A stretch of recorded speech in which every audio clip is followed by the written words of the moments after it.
Hola a todos nuestros televidentes. Estamos en el programa Asesoría en Acción y el día de hoy vamos a tratar un tema interesantísimo. Aquí estoy con la abogada litigante de juicios orales y fuero penal desde hace 10 años. Está Paula González con nosotros. Saludos cordiales desde Paraguay. Antes que nada, abrazos fuertes. Muy buenas tardes con todos. María, contentísima de compartir contigo en sala. Gracias a Universal TV Digital y a Asesoría Legal en Acción que nos da la oportunidad de compartir sapiencia en esta tarde. Sí, como bien dijiste, mi nombre es Paula González Centurión. Soy abogada litigante ya hace 12 años, pero 10 años que tengo el estudio jurídico Renacer. Realmente el estudio jurídico tiene, somos multifueros, pero con especialización en derecho penal, ¿verdad? Eso es nuestro fuerte. Y con relación a todo lo que es el derecho, me encanta el derecho comparado y estamos aquí a las órdenes para compartir con ustedes, ¿verdad? Perfecto, Paula. Justo el tema de hoy es bastante interesante y muy especializado, ¿no? Porque la tentativa es una institución del derecho penal y veo que tú tienes mucha experiencia como litigante y justamente yo quería preguntarte cómo es que le has dado tu tiempo a investigar esta materia y qué es lo importante para que nuestros televidentes también aprendan, ¿no? Sobre esta institución. Sí. María, resulta que en mis manos cayó un libro doctrinario de Klaus Roxin, Teoría del Delito, y había varios temas a desarrollar. Pero me llamó mucho la atención que en el coloquio de Derecho Penal en germano, en Japón, se había realizado, creo que fue allá por 1988 habrá sido, el ilustre compañero, colega, que era, o sea, que es, porque vive todavía, Arno Nishihara. Él era el homenajeado de su grupo de estudiantes que se recibían en aquel entonces. Y el tema central que le cupo a él hablar era las discusiones dogmáticas penales y de toda esa jornada, porque era un simposio que lo que se iba a hacer, ¿verdad? Y era si el derecho penal debería orientarse hacia el criterio objetivo o hacia el criterio subjetivo. Entonces, como era pura doctrina, sí me llamó la atención y a partir de ahí empezó mi investigación de lo que es eh, la herramienta legal que tenemos, que es la tentativa acabada, inacabada y lo que vamos a ir viendo de a poquito, ¿verdad? Bien, Paula. Y dime, ¿por qué decimos que hay una tentativa acabada, inacabada, y por qué es importante esta figura legal en el campo del litigio? Porque tú has mencionado que es una herramienta, ¿no? Y habrá muchos litigantes que nos están viendo y que quizá no le prestan tanta atención a esta institución. Dime, ¿qué nos puedes decir acerca de la importancia de la aplicación o del conocimiento de la tentativa? Bien, si vamos a ir un poquitito a lo que es la tentativa acabada, inacabada, como bien dijiste, María, tenemos que tener en cuenta que los abogados litigantes penalistas, en la mayoría, no importa de qué país fueses, siempre relacionamos lo que es la teoría del delito. Ese es nuestro padre nuestro de cada día, ¿verdad? Teoría del delito y subsumimos nuestro hecho punible con que vienen nuestros mandantes a decirnos, mira, cometí este delito, tengo este problema, o cometí este crimen, tengo este problema. Y dentro de la teoría del delito subsumimos lo que es la tentativa acabada, inacabada, ¿dentro de qué? Dentro de la tipicidad. Y es increíble que cómo tenemos que tener en cuenta el elemento de la tentativa acabada, inacabada, para poder desglosar a partir de ahí si nuestro hecho punible está completito. Hablando mal y pronto es eso, ¿verdad? Pero la tentativa acabada, inacabada viene a ser un elemento accesorio de lo que es la tipicidad dentro de la teoría del delito. Entonces, cuando nosotros, por ejemplo, tenemos al frente un delito, tenemos conocimiento de un delito y estamos en el lado del litigante, ¿no? ¿Por qué nos interesa esta parte de la tentativa? ¿Será porque se puede disminuir la pena? O sea, ¿por qué o sea, por qué tenemos que tenerlo tan en cuenta? Bien. Teniendo en cuenta tu pregunta, María, resulta ser que en doctrina penal existe una fórmula que tenemos que manejar sí o sí, ¿verdad? Cuando litigamos, así como bien te comenté sobre la teoría del delito, la fórmula exatómica. También existe en doctrina la fórmula de la teoría de la tentativa acabada y inacabada, ¿verdad? De teoría podemos hablar hora y hora. Tenemos la objetiva, la subjetiva, la mixta, la uniforme. Pero respondiendo a tu pregunta taxativamente, la fórmula doctrinaria nos dice de que si hacemos por un lado tenemos la línea vertical y ahí colocamos la gradación de los hechos punibles, así, la gradación de los hechos punibles o la acción del hecho punible. Y ponemos una línea en forma horizontal. Tenemos que tener en cuenta la gradación del hecho punible con la progresión del hecho punible. Es gradación por hecho punible por la progresión de la acción del hecho punible. Y a partir de dónde empieza a funcionar esto que nosotros estamos hablando hoy de la tentativa acabada e inacabada, desde el momento mismo de la ejecución. Y muchas veces doctrinariamente manejamos, pero no nos detenemos a observar realmente lo que es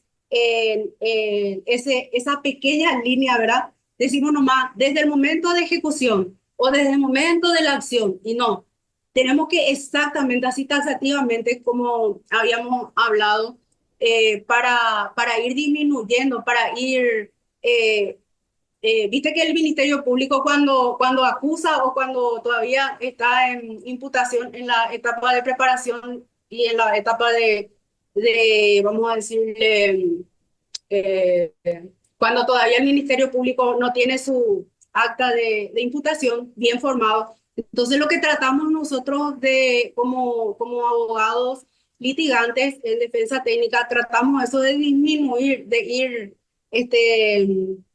desarmando el trabajo del Ministerio Público. Y con esta fórmula que te expliqué, ¿verdad? Que es la gradación por la progresión y desde el momento de la ejecución, ahí pum, empieza tu tentativa, acabada o inacabada. O sea, parcial o Perfecto. totalmente con relación al resultado. Sí. Quería preguntarte y tal vez nos puedas exponer algún caso en concreto que has tenido que a ti te haya parecido un caso interesante, porque yo sé que los litigantes siempre están viendo diversos casos, unos más interesantes que otros, ¿no? Entonces, algunos superan la realidad, ¿no? Son casos muy, algunos emblemáticos, ¿no? Yo quisiera que tú pongas ese ejemplo para que nuestros interesados puedan tener mayor ahondamiento en este punto. Ok, voy a mencionar un caso, no precisamente el mío, pero sí fue muy jocoso porque es de un profesor en México, el doctor Hernández. Dice que estaban los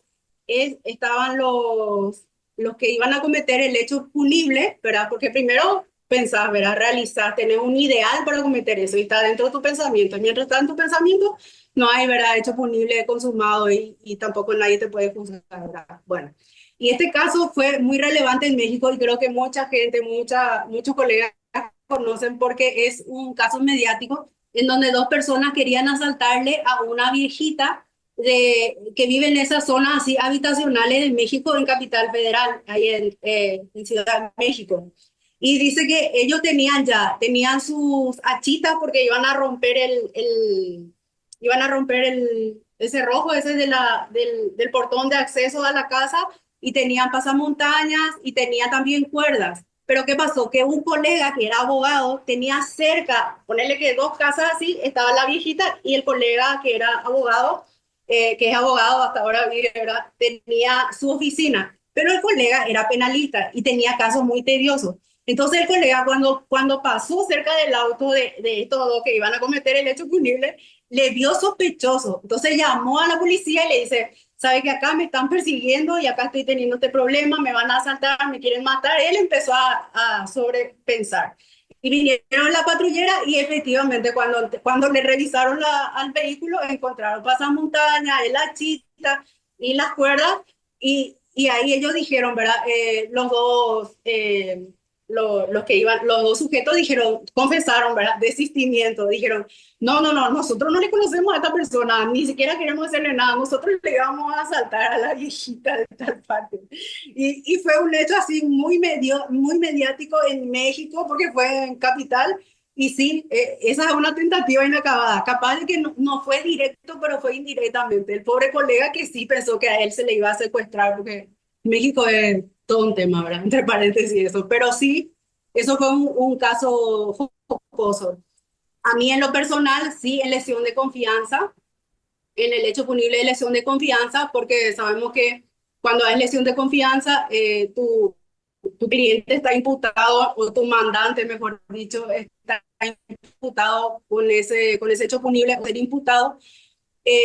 Generalmente la tentativa es dolosa. No hay piedad porque dura es la ley, ¿verdad? Con relación a lo que, ¿por qué? Si me preguntas por qué, María, porque si una persona te da confianza, un patrimonio, para que vos le cuides, le protejas y una empresa se lucre con eso, ¿verdad? Y genere ganancia, no hay justificación para que vos digas, no, famoso, yo no fui, yo no hice nada. Claro, no hiciste nada para proteger ese bien jurídico que se te dio en confianza. Entonces la gente muchas veces no entiende eso de tentativa inacabada o acabada en relación a lesión de confianza. Casi siempre, mayoritariamente, es tentativa acabada con relación a que la persona que cometió esa lesión de confianza ya estaba premeditando, idealizando, hasta sacar esa resolución de cometer ese hecho, como dice, ¿verdad?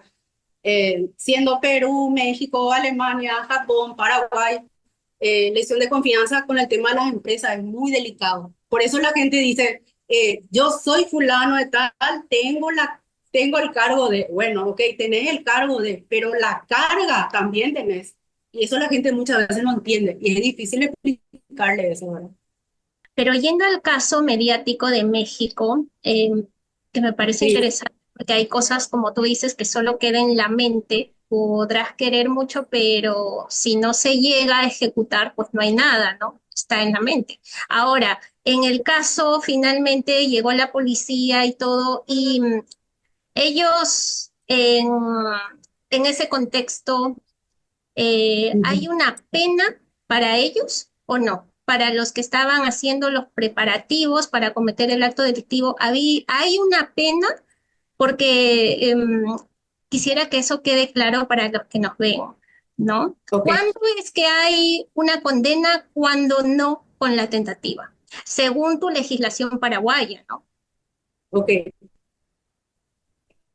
María, tenemos que partir un poco de lo que es en relación a la tentativa idónea o inidónea, otra vez, ¿verdad? Dentro de todo esto, ¿verdad?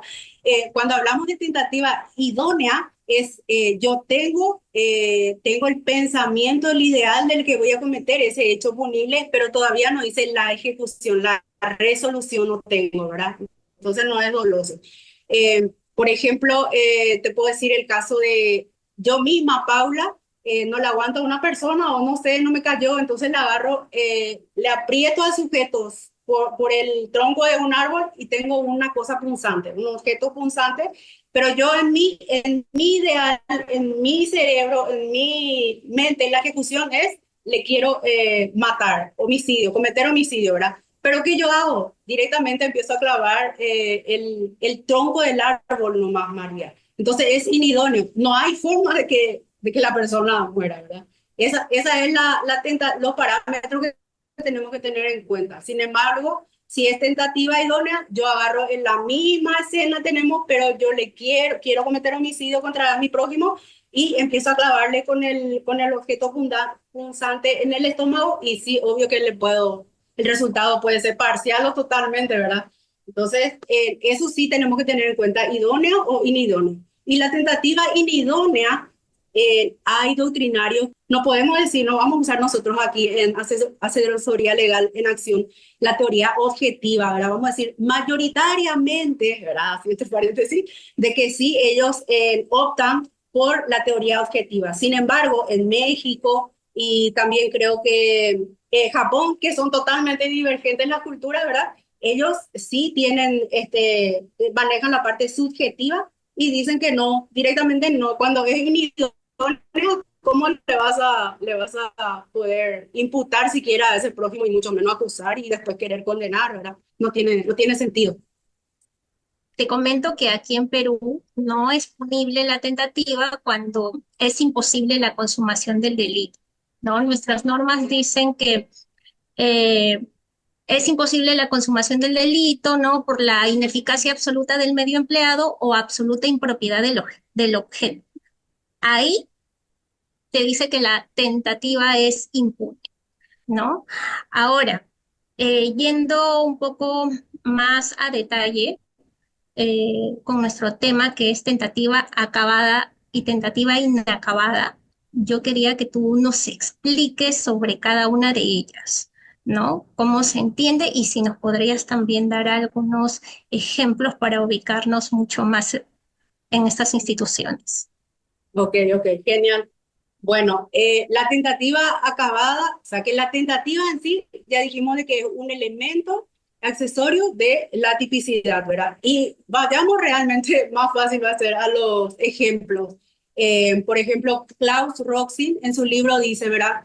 La señora, la típica señora que le quiere envenenar a su esposo llega a las 9 de la noche recién a su casa, pero ella que hace directamente a las 10 de la mañana, prepara el whisky que sabe que su esposo siempre toma frío, no caliente, pone en la ladera y ya le pone el veneno. Entonces, ahí empezamos con la tentativa, la preparación del acto que va, los actos preparativos que nos va a llevar a la tentativa, ¿verdad? Pero ahí se abre una arista y preguntamos, ¿ya existe la resolución? En su cabeza, sí, la resolución de que sí le quiere envenenar a su esposo, pero la ejecución no existe porque ella no sabe con certeza si realmente le va a envenenar, porque su esposo justo ese día viene y quiere tomar nomás agüita, ¿verdad? Entonces saca el agua y no toma el whisky o toma primero el agua y entonces es inacabada. ¿Qué pasa? Sin embargo, en otro caso podríamos decir o citar la madre, bueno, vamos a decir la madre, porque muchas veces decimos siempre el padre, el que es pobre, comete hechos punibles. En este caso vamos a decir las madres, porque somos buenitas, ¿verdad?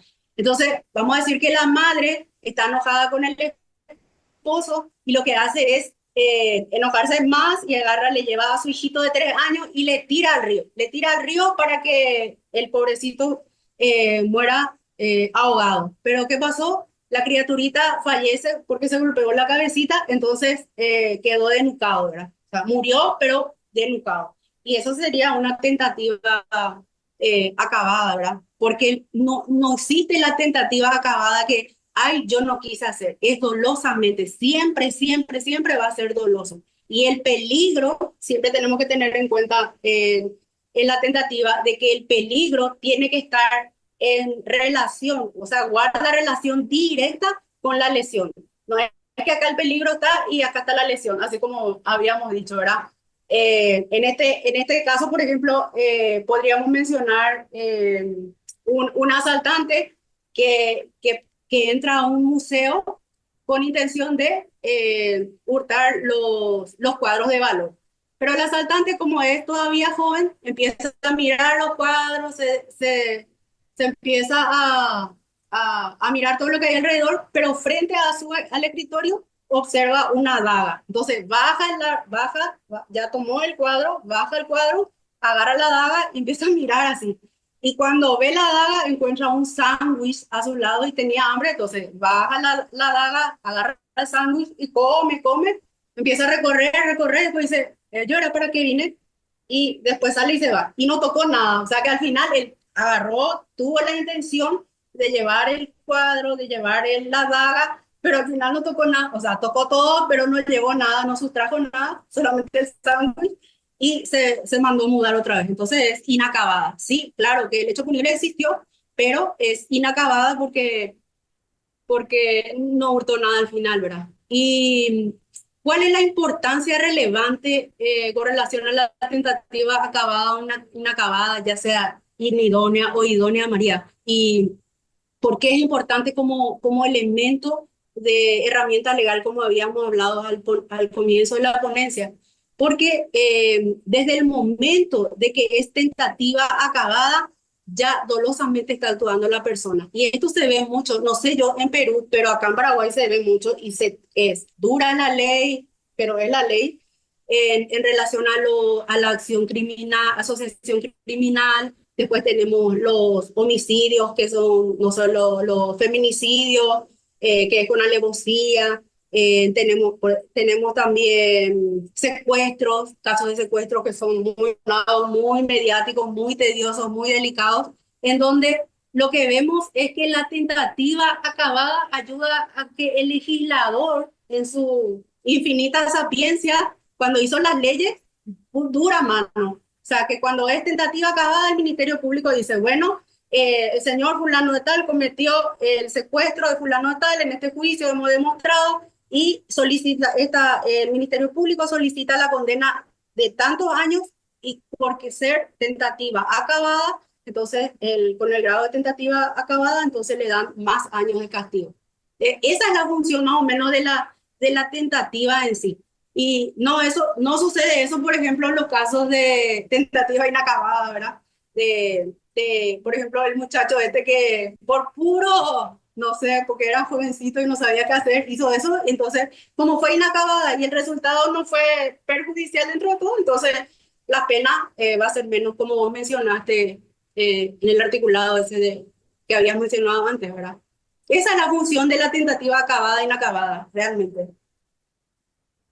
Gracias, Paula. Y mira, justo cuando estabas explicando la tentativa acabada, que ya me parece bastante grave lo que tiene que hacer el autor, ¿no? Para llegar hasta ese punto. Pero entonces, ¿cuál es la línea que separa respecto de la tipicidad o la consumación total? Porque eso es importante para que se sepa. O sea, ya sabemos que la tentativa genera una sanción, ¿no? Una condena, ¿no? Respecto de lo que has mencionado, pero ¿cómo llega al otro, a la consumación del delito? Sí. Vos sabés que es importantísimo tu pregunta, porque justamente en derecho comparado, los mexicanos utilizan la palabra, bueno, ¿quién cometió tentativa?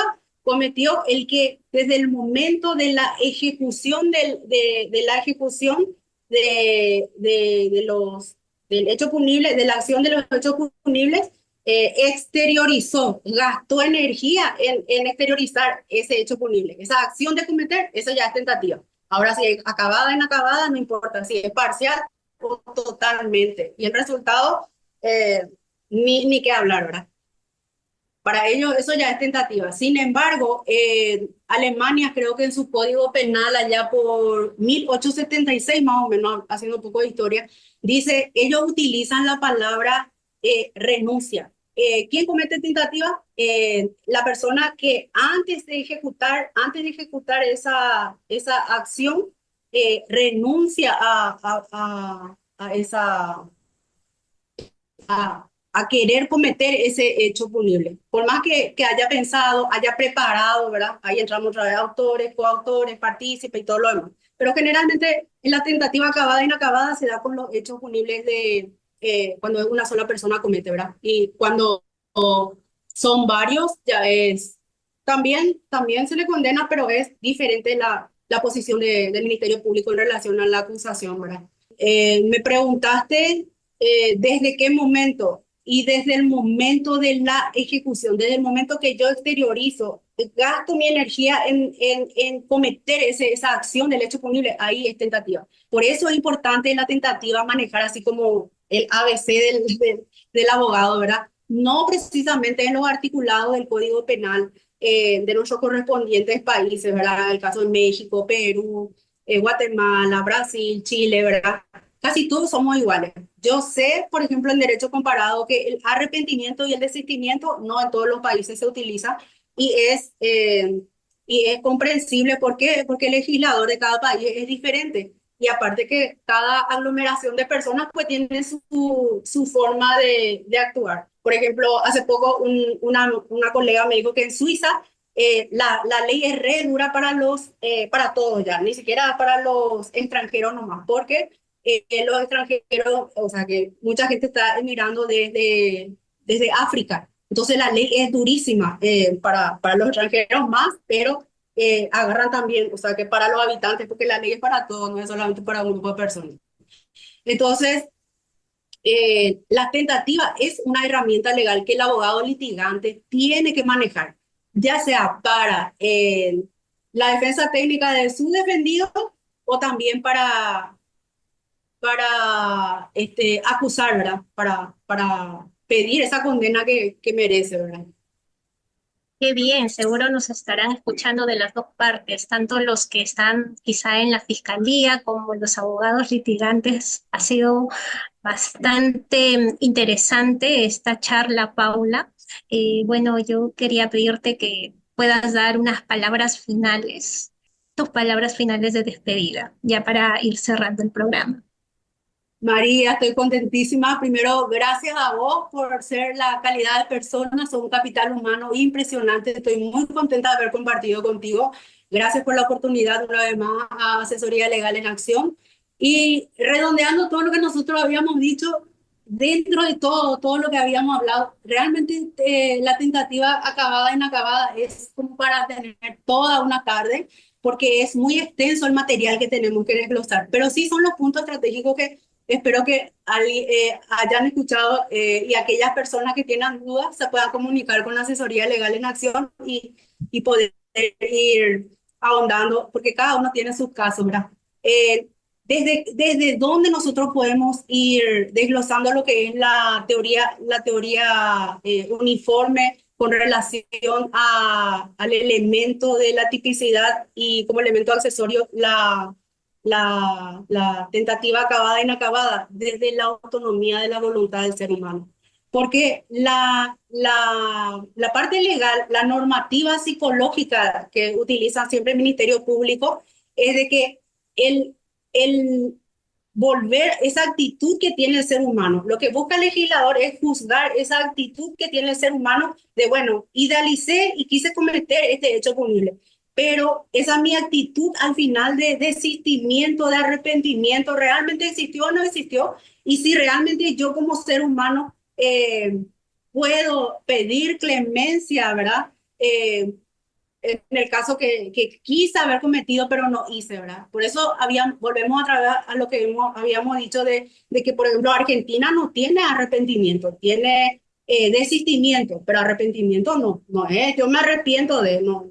Por eso, depende de cada legislador y también del grupo de personas que están aglomeradas dentro de los países, ¿verdad? Y Latinoamérica es muy dura con la ley. Perú mismo, Perú, yo le admiro muchísimo a los colegas peruanos, penalistas por sobre todo, porque, Dios mío, cuando vos litigás en Perú, está entre paréntesis, voy a contar, de que las personas que piden, que cometen un hecho punible y están en época o en el proceso penal de solamente en el estadio procesal de imputado recién, eh, y tiene que pedir salida procesal. No, acá no hay salida procesal, dice el Ministerio Público. Directamente, ¿sabes qué? Andate, vas a estar 48 horas, después a traer una carta de tu defensa y vamos a ver. Es durísima. Sin embargo, acá en Paraguay también es dura, pero ya es más flexible porque demostrar arraigo y una serie de actividades que tiene que tener el colega, el cliente o el mandante. Entonces, como defensa técnica tenemos más herramientas, pero en Perú, los abogados que litigan, yo me quito el sombrero porque realmente son abogados que litigan y la defensa técnica tiene que ser impecable y así a rajatabla, como dice la ley, ¿verdad? Eso es lo que yo puedo compartir en esta tarde con ustedes, María. Y agradecidísima una vez más de compartir con ustedes. Espero les haya servido todo lo que hablamos, ¿verdad? Muchas gracias, Paula, pues ha quedado demostrada toda tu experiencia, ¿no? Porque incluso tienes bastante conocimiento de derecho comparado, ¿no? Entonces, para mí ha sido gratamente una sorpresa, una alegría conocerte y pues espero que siempre estemos comunicándonos y gracias por haber estado en este programa. Gracias a ti y a los que nos están viendo, pues este tema de la tentativa tiene para largo, ¿no? Es un tema que eh, aquí en el Perú no es claramente diferente, tiene matices diferentes, pero también podrían haber nuevas propuestas, nuevas tesis al respecto, nuevas investigaciones, ¿no? Para ir desarrollando esta figura como esta herramienta tan importante que nos ha explicado Paula. Muchas gracias, Paula, y me despido del programa Asesoría Legal en Acción. Nos encontramos en la próxima oportunidad. Nos vemos.